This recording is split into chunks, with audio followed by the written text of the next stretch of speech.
जय हिंद दोस्तों, एस राज क्लास में आपका बहुत बहुत स्वागत है। तो आज मैं आपके लिए ऐसे 30 क्वेश्चंस लेके आई हूँ जो आपके आने वाले रेलवे और एसएससी तथा अन्य अदर एग्जाम्स के लिए भी वेरी वेरी इंपॉर्टेंट प्रूफ होगी। तो हम लोग स्टार्ट करते हैं क्वेश्चन की तरफ। क्वेश्चन नंबर 1 में है कि विश्व का प्रत्येक पदार्थ अत्यंत सूक्ष्म कणों से मिलकर बना होता है। यह सर्वप्रथम किसने कहा था? यह सर्वप्रथम कणाद ने कहा था कि विश्व का प्रत्येक पदार्थ अत्यंत सूक्ष्म कणों से मिलकर बना होता है। नेक्स्ट क्वेश्चन 2 में है परमाणु के नाभिक का आकार होता है। परमाणु के नाभिक का आकार 10⁻⁻15 मीटर होता है, जिसे हम पिकोमीटर भी कहते हैं।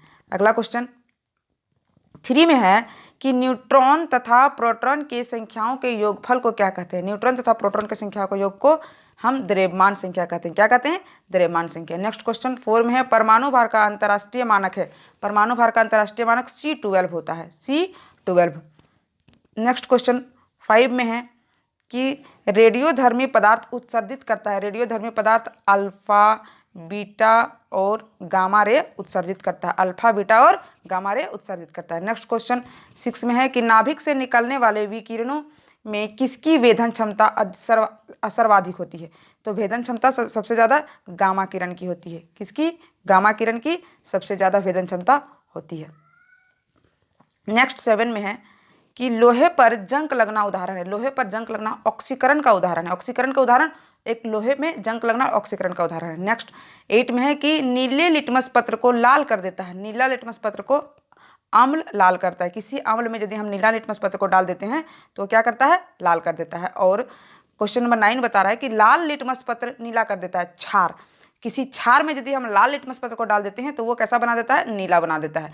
अगला क्वेश्चन 10 में है कि जल में घुलनशील भस्म को क्या कहते हैं? जल में घुलनशील भस्म को क्षार कहते हैं। क्या कहते हैं? क्षार कहते हैं। अगला क्वेश्चन 11 में है कि सभी अम्ल जल में घुलकर प्रदान करते हैं। सभी अम्ल जल में घुलकर H+ आयन प्रदान करते हैं। नेक्स्ट में है 12 में भस्मों का स्वाद होता है। भस्मों का स्वाद कैसा होता है? कड़वा। भस्म का स्वाद कड़वा लगता है।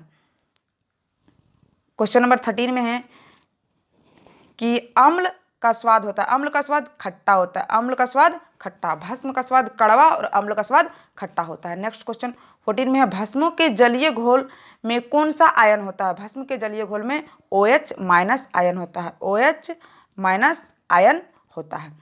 नेक्स्ट 15 में है कि सभी लवण होते हैं। सभी लवण विद्युत अपघटय होते हैं। सभी लवण विद्युत अपघटय होते हैं।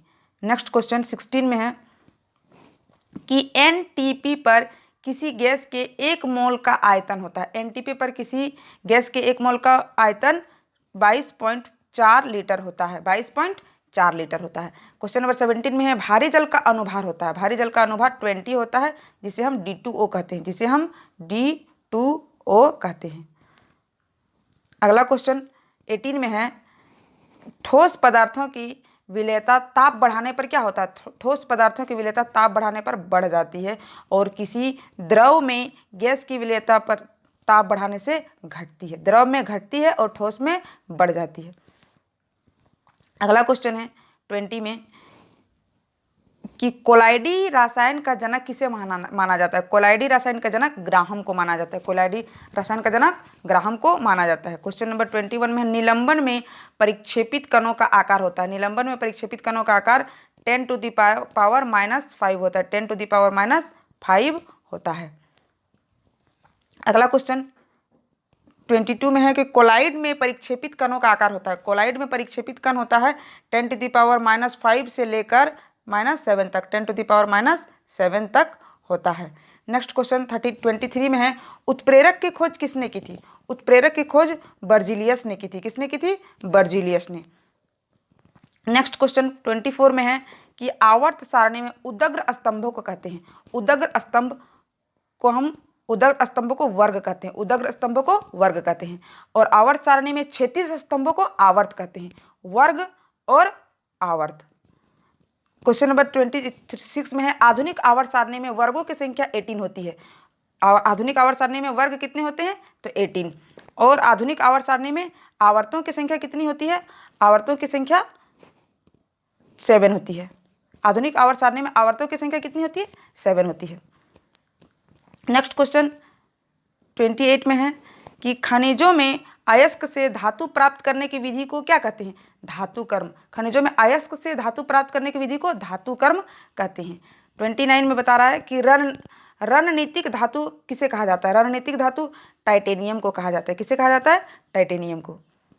अगला क्वेश्चन 30 में है कि अयस्क में उपस्थित अशुद्धि को क्या कहते हैं? तो उसे गैंग कहते हैं। अयस्क में उपस्थित अशुद्धि को गैंग कहते हैं। अगला क्वेश्चन 31 में है कि अयस्क से गैंग हटाने के लिए मिलाया जाता है वो पदार्थ को हम फ्लास्क कहते हैं। अयस्क से गैंग हटाने के लिए मिलाया जाने वाला पदार्थ को फ्लास्क कहते हैं। अगला क्वेश्चन 32 में है कि गैंग्स एवं फ्लास्क के मिलने से बना पदार्थ धातुमल कहता है। क्या कहलाता है? धातुमल।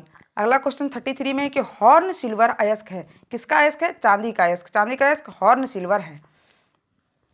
अगला क्वेश्चन 34 में है कि हेवी स्पार अयस्क है। हेवी स्पार बेरियम का अयस्क है।